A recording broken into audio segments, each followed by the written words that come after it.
नमस्कार। Programme 8 PM में एक बार फिर आपका स्वागत है और मैं हूं दर्शपल गुप्ता। कल लोकसभा में वित्त मंत्री सीतारमण बजट पेश करेगी और इस बजट से लोगों को बहुत सी उम्मीदें हैं, खासकर इनकम टैक्स स्लैब में। और जिस तरह महंगाई की बात चल रही है, हो सकता है महंगाई में कुछ आम लोगों को कोई राहत मिले। यूं तो इसे इलेक्शन बजट भी कह सकते हैं आप, क्योंकि कुछ राज्यों में इलेक्शन भी है, जम्मू कश्मीर समेत। उसको देखते हुए बजट में लोगों को बहुत सी उम्मीदें हैं। लेकिन आज दो ऐसे सुप्रीम कोर्ट के फैसले हैं जो चर्चा का विषय बने हुए हैं। एक फैसला तो यह है कि 58 साल के बाद आरएसएस के ऊपर लगा हुआ बैन उतार दिया गया। आज कोर्ट का आर्डर आया है, उन्होंने आरएसएस का बैन जो है, उसमें कोई भी सरकारी कर्मचारी जो है इसमें हिस्सा नहीं ले सकता था, पार्टिसिपेट नहीं कर सकता। ये एक बैन लगाया हुआ था 58 साल पहले, जब श्रीमती इंदिरा गांधी प्रधानमंत्री थी। वो बैन अब हटा दिया गया है। अब इसमें सरकारी कर्मचारी भागीदार हो सकते हैं, इनके सारे कार्यक्रमों में हिस्सा ले सकते हैं। और दूसरी बड़ी चर्चा का जो विषय बना है वो भी सुप्रीम कोर्ट का आदेश है कि किसी भी दुकान के अंदर, जिस तरह से यूपी के अंदर एक ऑर्डर निकालता है, जितने भी दुकानदार हैं वो अपने दुकान के बाहर अपना नाम लिखें, ताकि पता लगे दुकान किसकी है, हिंदू की है, जो मुसलमान की है। क्योंकि कांवड़ यात्रा चल रही है, उन यात्रा को मद्देनजर रखते हुए उस रास्ते में जितनी दुकानें थी, दुकानदारों को आदेश दिया गया था कि वहां पे अपना नाम लिखें। इस बात को इतनी तूल पकड़ गई, इतना राजनीति रंग ले लिया कि रेहड़ी पे, फ्रूट की रेहड़ी पे, चाट पे, हर जगह पे लोगों ने इसका नाम लिखना शुरू कर दिया। और इसको लेके कोर्ट ने आदेश दिया है कि नाम लिखना जरूरी नहीं है, उस पर स्टे लगा दिया गया है। हाँ, जरूरी है कि वहां क्या बन रहा है उसके बारे में लिखे, जरूरी है आपका लाइसेंस क्या है उसके बारे में लिखे। ये जरूरी नहीं है कि वहां कौन उसका मालिक है, कौन नहीं है। बाकी ग्राहक की मर्जी है, उसको सूची दिखाइए, ये चीजें यहां बन रही हैं। वो ग्राहक की मर्जी है कि वो उसे खाए या ना खाए। ये दूसरी बड़ी बात है। ये भी एक बहुत बड़ा, कुछ दिनों से ये चर्चा का विषय बना होता है, जिसका कि अपोजिशन वाले भी राजनीतिक लाभ बहुत उठा रहे थे, जिसको लेकर सारे देश के अंदर चर्चा थी। मध्य प्रदेश की बात आ गई, उज्जैन की बात आ गई, वहां भी कहा कि ये लागू किया जाए। तो कोर्ट ने ये कहा है कि यहाँ पे नाम लिखना जरूरी नहीं है। उस दुकान के अंदर, उस ढाबे के अंदर क्या बन रहा है, क्या खिलाया जा रहा है, उसका बताना जरूरी है। तो आइए अब नजर डालते हैं आज के समाचारों पे। सेना प्रमुख जनरल उपेंद्र द्विवेदी के दौरे के एक दिन बाद रविवार को सीमा सुरक्षा बल के महानिदेशक डीजी नितिन अग्रवाल जम्मू पहुंचे। उन्होंने जम्मू में अंतर्राष्ट्रीय सीमा पर सुरक्षा स्थिति का आकलन किया, साथ ही अधिकारियों के साथ बैठक भी की। डीजी बीएसएफ 2 दिवसीय दौरे पर जम्मू पहुंचे हैं। एसडीजी बीएसएफ पश्चिमी कमान Y Khurania, IG BSF Jammu टी बुरा और अन्य वरिष्ठ अधिकारियों ने मौजूदा सुरक्षा परिदृश्य पर डीजी बीएसएफ के साथ चर्चा की और उन्हें घुसपैठ के सभी प्रयासों को विफल बनाने के लिए बीएसएफ की तरफ से किए जा रहे उपायों के बारे में जानकारी दी। आईजी बीएसएफ जम्मू ने डीजी बीएसएफ को सीमा सुरक्षा के महत्वपूर्ण पहलुओं और जम्मू सीमा पर वर्चस्व बनाए रखने के लिए बीएसएफ की रणनीतियों के बारे में जानकारी दी। एसडीजी बीएसएफ और आईजी बीएसएफ जम्मू के साथ डीजी बीएसएफ ने सेना, जम्मू और कश्मीर पुलिस और अन्य केंद्रीय सशस्त्र पुलिस बलों के वरिष्ठ अधिकारियों के साथ एक संयुक्त सुरक्षा समीक्षा बैठक में भाग लिया। उन्होंने जम्मू कश्मीर के उपराज्यपाल मनोज सिन्हा से मुलाकात की। डीजी बीएसएफ ने जम्मू सीमा क्षेत्र में तैनात बीएसएफ जवानों के परिचालन तत्परता की समीक्षा की और यूनिट कमांडो के साथ परिचालन पहलुओं पर चर्चा की। दौरे के दौरान डीजी बीएसएफ ने सैनिकों के साथ बातचीत की और उनके समर्पण और व्यावसायिकता की सराहना की।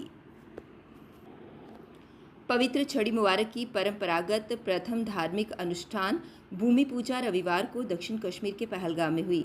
कड़े सुरक्षा प्रबंधों के बीच रविवार को छड़ी मुबारक पहलगाम पहुंची। यहां पर महंत दीपेंद्र गिरी की देखरेख में भूमि पूजन और ध्वजारोहण किया गया। इसके बाद छड़ी मुबारक को सूर्य मंदिर मट्टन ले जाया गया, जहां दोपहर में विशेष पूजा हुई। पहलगाम पवित्र अमरनाथ जी की यात्रा के पारंपरिक रास्ते का पहला पड़ाव है। भगवान शिव की छड़ी मुबारक के संरक्षक महंत दीपेंद्र गिरी ने कहा कि छड़ी मुबारक स्वामी अमरनाथ जी यात्रा 2024 के शुभ अवसर पर परंपरागत प्रथम धार्मिक अनुष्ठान भूमि पूजन, नवग्रह पूजन, पवित्र छड़ी पूजन एवं ध्वजारोहण का आयोजन व्यास पूर्णिमा यानी 21 जुलाई प्रातः 11 बजे छड़ी विश्राम स्थल पहलगाम में किया गया। पवित्र छड़ी के वार्षिक कार्यक्रम की घोषणा करते हुए महंत दीपेंद्र गिरी ने कहा कि छड़ी मुबारक को 4 अगस्त को श्रीनगर के ऐतिहासिक शंकराचार्य मंदिर और 5 अगस्त को शारिका भवानी मंदिर ले जाया जाएगा। इसके बाद 7 अगस्त को श्रीनगर के श्री अमरेश्वर मंदिर दशनामी अखाड़ा में छड़ी यात्रा की रस्में निभाई जाएंगी। मां वैष्णो देवी के बैटरी कार मार्ग पर शनिवार देर रात बारिश के बीच पहाड़ से पत्थर गिरने से ये मार्ग 7 घंटे बाधित रहा। इस दौरान पूरे पारंपरिक मार्ग से यात्रा जारी रही। जानकारी के मुताबिक शनिवार देर रात भारी बारिश के बीच बैटरी कार मार्ग पर पहाड़ से जगह जगह पत्थर यात्रा मार्ग पर गिरे। पत्थरों के गिरने से टीन शेड भी क्षतिग्रस्त हो गए। गनीमत रही कि किसी श्रद्धालु को चोट नहीं पहुंची। पत्थरों के गिरने के बाद रात करीब 2 बजे इस मार्ग को बंद कर दिया गया। इस दौरान पारंपरिक मार्ग से श्रद्धालु यात्रा करते रहे। रविवार को सुबह पत्थरों व मलबे को हटाने और साफ सफाई के बाद श्राइन बोर्ड ने सुबह करीब 9 बजे इस मार्ग को श्रद्धालुओं की आवाजाही के लिए खोल दिया। इसके साथ ही बैटरी कार सेवा भी सुचारू हो गई। वहीं रविवार को दिन भर बारिश तो नहीं हुई, परंतु आसमान के साथ ही त्रिकुटा पर्वत पर घने बादलों का जमघट लगा रहा, जिससे हेलीकॉप्टर सेवा बाधित रही। मां वैष्णो देवी के सभी मार्गों पर आपदा प्रबंधन दल, श्राइन बोर्ड प्रशासन, पुलिस विभाग, सीआरपीएफ के अधिकारी व जवान जगह जगह तैनात हैं और यात्रा पर निगाह रखे हुए हैं। उपराज्यपाल मनोज सिन्हा ने रविवार को कारगिल युद्ध के नायकों को याद करते हुए श्रद्धांजलि अर्पित की। उपराज्यपाल ने जम्मू के मेजर अजय सिंह जसरोटिया, सूबेदार बहादुर सिंह तथा हवलदार मदन लाल, कठुआ के सिपाही राजेंद्र सिंह, सोपूर के LNK गुलाम मोहम्मद खान, कुपवाड़ा के रविंदर सिंह व मोहम्मद खान एवं कारगिल युद्ध के अनगिनत अन्य वीरों की वीरता तथा सर्वोच्च बलिदान को याद किया। आवाम की आवाज़ कार्यक्रम को संबोधित करते हुए LG ने कहा कि इस महीने के संस्करण को कारगिल युद्ध के वीरों को समर्पित किया गया है। उपराज्यपाल ने कहा कि कारगिल विजय दिवस हमारे वीर सैनिकों की शानदार वीरता, अदम्य साहस और सर्वोच्च बलिदान की गाथा है। मैं शहीदों को श्रद्धांजलि अर्पित करता हूं तथा राष्ट्र को प्रगति के मार्ग पर सुरक्षित रखने के लिए वीर सैनिकों के प्रति आभार व्यक्त करता हूं। उपराज्यपाल ने कहा कि आइए हम जम्मू कश्मीर के उन वीर जवानों और अधिकारियों के प्रति कृतज्ञता करें जिन्होंने दुर्गम इलाकों में बहादुरी से लड़ाई लड़ी और दुश्मनों पर विजय प्राप्त की। उनकी बहादुरी हमेशा हमारे दिलों में रहेगी और हमें प्रेरित करेगी। कारगिल युद्ध के 25 वर्ष पूरे होने के उपलक्ष्य में अखिल भारतीय पूर्व सैनिक सेवा परिषद की ओर से कारगिल शौर्य यात्रा का आयोजन किया जाएगा। इस पर चर्चा करते हुए ब्रिगेडियर बलवीर सिंह संब्याल SM अध्यक्ष ने कहा कि ये कारगिल युद्ध नायकों को श्रद्धांजलि देने के लिए एक अनूठी रैली होगी। यद्यपि ये अखिल भारतीय पूर्व सैनिक सेवा परिषद के बैनर तले होगा, लेकिन इसमें प्रत्येक देशभक्त नागरिक से भागीदारी की अपेक्षा की जाती है। उन्होंने सभी वर्गों के लोगों से इसमें भाग लेने का अनुरोध किया। उन्होंने आगे कहा कि कारगिल युद्ध अपनी तरह का पहला सैन्य अभियान था जिसमें सीमावर्ती देश पाकिस्तान ने युद्ध की सभी नैतिकताओं का उल्लंघन किया था। एक तरफ पाकिस्तान ने अपने सैनिकों के पार्थिव शरीर को लेने से इनकार कर दिया और भारतीय सेना ने उनके धर्म के अनुसार उनका अंतिम संस्कार किया, लेकिन दूसरी तरफ उन्होंने मृत भारतीय सैनिकों के शवों को शत विशत कर दिया। उन्हें युद्ध अपराध के लिए अंतर्राष्ट्रीय न्यायालय में घसीटा जाना था। टाइगर हिल विजय वीरता, मातृभूमि के प्रति प्रेम और अदम्य साहस की कहानी है।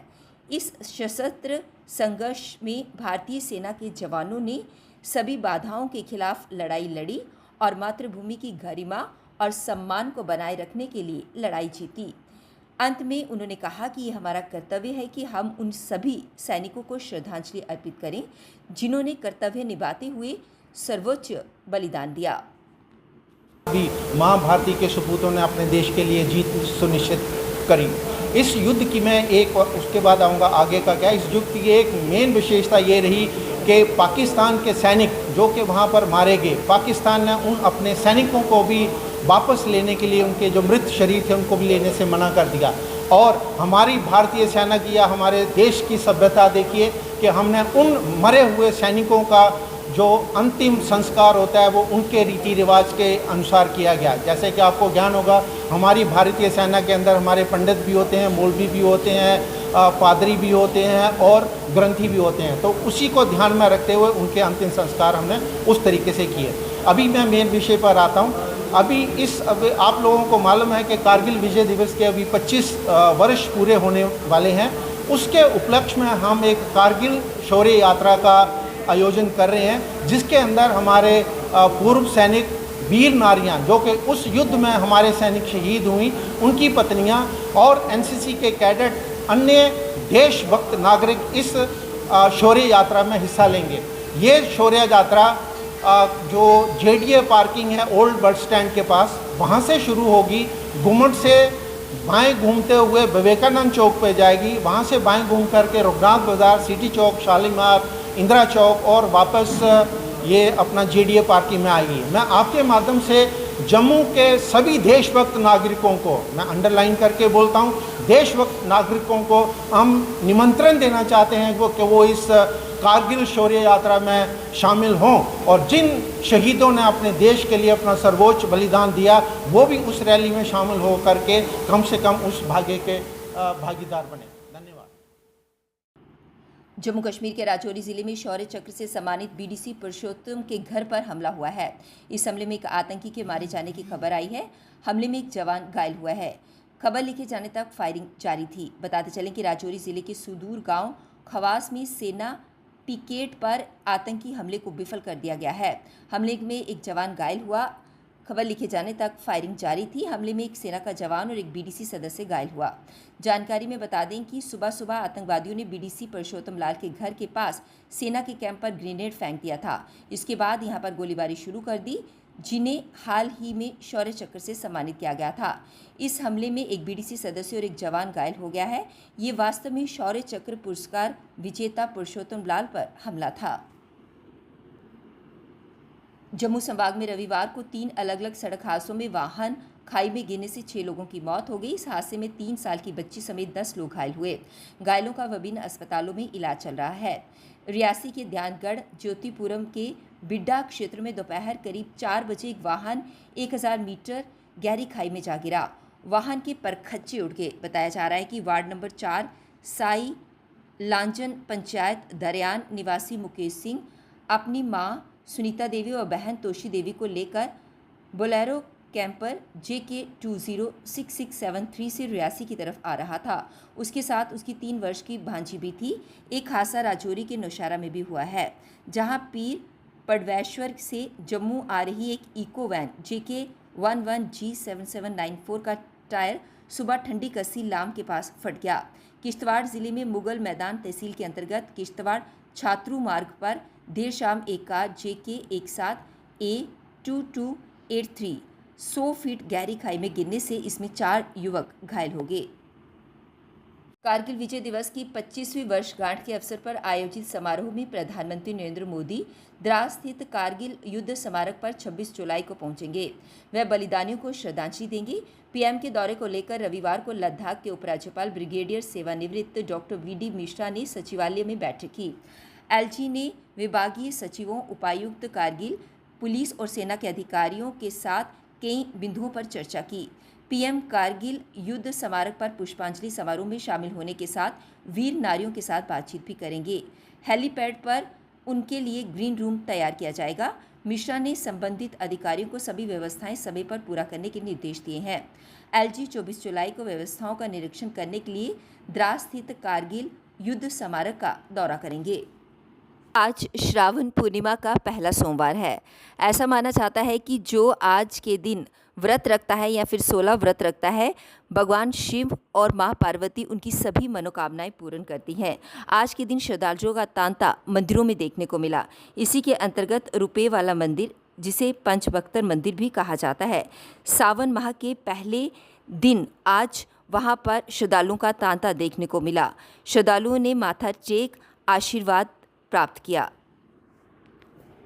स्मार्ट सिटी के नाम पर दावे तो बहुत सारे किए जाते हैं, लेकिन ये दावे कहाँ तक सच साबित होते हैं, इसी को लेकर डोगरा सदर सभा के अध्यक्ष गुलचैन सिंह चारक ने प्रेस कॉन्फ्रेंस को संबोधित किया। उन्होंने कहा कि जम्मू शहर के नाम पर करोड़ों रुपए आए, लेकिन मुबारक मंडी और बाहू फोर्ट की हालत अभी भी वहीं की वहीं है। इसी को लेकर प्रेस कॉन्फ्रेंस के माध्यम से उन्होंने और भी जानकारी साझा की। रघुनाथ बाज़ार के भी कई स्टेटमेंट लोगों के आए, लेकिन मैं आज आपके माध्यम से यहाँ LG साहब को भी रिक्वेस्ट करना चाहता हूँ, वहाँ मैं हाथ जोड़ के अपील करना चाहता हूँ यहाँ के सियासतदानों से। आपने इलेक्शनें जीती हैं, आप पार्लियामेंट के अंदर गए हो, आप जगह जगह उनकी नुमाइंदगी कर रहे हो, लेकिन एक नहीं बोल रहा। पॉलिटिकल पार्टी जम्मू डोगरास करती हैं, आज कहाँ है? मैं नहीं कहता किसी पार्टी में ना जाएं, हर पार्टी में जाओ, लेकिन वहाँ पर जम्मू का एजेंडा आपकी प्रायोरिटी होनी चाहिए। कोई नहीं बोल रहा। आपके माध्यम से मैं आज उनको भी हाथ जोड़ के अपील करना चाहता हूँ, सब जम्मू के नेताओं के साथ ये रिक्वेस्ट करना चाहता हूँ, सब संस्थाओं से, प्रोमिनेंट सिटीजन से, कि मेहरबानी करके आपके सामने ये हो रहा है, आपका वो फोर्ट, बाहु फोर्ट जो स्ट्रेटजिक पोजीशन है उसकी है कि यहाँ पर आज तक कोई पुल पर हमला नहीं कर सका, पूरे जेट आए यहाँ पर बम गिराने के लिए, लेकिन वो ऐसी जगह तोप लगती है, उसके रेंज में आ जाते हैं, वो यहाँ नहीं कर सकते। जम्मू बचा हुआ है, उसकी क्या हालत हमने आपके सामने रखी। आज जम्मू की खूबसूरती के लिए जो कर रहे हैं उसकी क्या हालत है, ये मैंने एक पॉइंट आज आपको बताया है, जिस पर 5 करोड़ 26 लाख रुपया, और मैंने कहा कि आर्टिस्ट कहाँ से आए। बिश्नाह में आज एक बड़ा हादसा होते होते रुका। बिश्नाह में एक मैटाडोर एक घर की दीवार तोड़कर घर के अंदर घुस गई। गनीमत ये रही कि किसी के जान का कोई नुकसान नहीं हुआ है। बहरहाल ड्राइवर को थोड़ी चोटें आई हैं, उन्हें उपचार हेतु अस्पताल भर्ती कराया गया है। जम्मू में था तो मेरे को यहाँ से किसी का फोन आया कि आपके मकान के अंदर ना एक मैटाडोर बिकी है एक्सीडेंट के कारण। तो अभी मैं यहाँ पे आया तो एक ट्रक वाला और एक मैटाडोर वाला है, अब आपस में उनका कंप्रोमाइज़ हो रहा है कि जो भी होगा कंप्लीटेड को कर दो, तो उसी कारण अभी बात चल रही है। अभी पुलिस वाले भी आए हैं। आपका क्या नुकसान हुआ? मेरी दीवार पूरी टूटी है, आप देख सकते हैं, मैटाडोर मकान के अंदर चले गई है, कोई नुकसान वगैरह नहीं हुआ, जान नुकसान कोई नहीं हुआ मैटाडोर से। क्या मांग करते हैं? अब मैं तो यही कह रहा हूँ कि जो मेरा नुकसान हुआ उसको ठीक कर दो। कल 8 बजे फिर आपसे भेंट होगी, तब तक इजाजत दीजिए। नमस्कार।